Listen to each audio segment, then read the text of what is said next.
রাজনৈতিক অপশক্তির হীনস্বার্থ হাসিলে কোটা আন্দোলনকে একটি গোষ্ঠী ব্যবহার করছে বলে অভিযোগ করেছেন আওয়ামী লীগ সাধারণ সম্পাদক ওবায়দুল কাদের। ধানমন্ডিতে সভাপতির কার্যালয়ে সংবাদ সম্মেলনে এই অভিযোগ করেন তিনি।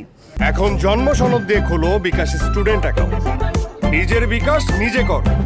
এ সময় জনগণের জানমালের ক্ষয়ক্ষতি কোনোভাবেই মেনে নেওয়া হবে না বলে হুঁশিয়ারি দেন তিনি। আওয়ামী লীগ সহ সাধারণ মানুষ ও মুক্তিযুদ্ধের সপক্ষের শক্তিকে সাথে নিয়ে অপশক্তি মোকাবেলার তাগিদ দেন। আক্রান্ত হলেও ছাত্রলীগ কর্মীদের ধৈর্যের সাথে পরিস্থিতি মোকাবেলার আহ্বান জানান। এই আন্দোলন এখন আর সাধারণ ছাত্রছাত্রীদের নয়, এটি বিএনপির আন্দোলনে পরিণত হয়েছে বলে আবারও অভিযোগ করেন। বিএনপির দুর্নীতিবাজ পলাতক নেতার নির্দেশেই শিক্ষার্থীদের নিয়ে দেশ অস্থিতিশীল করার অভিযোগ তার।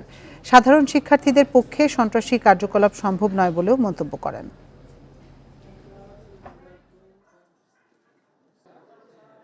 এই আন্দোলন বিএনপি জামাতের রাজনৈতিক হাতিয়ারে পরিণত হয়েছে।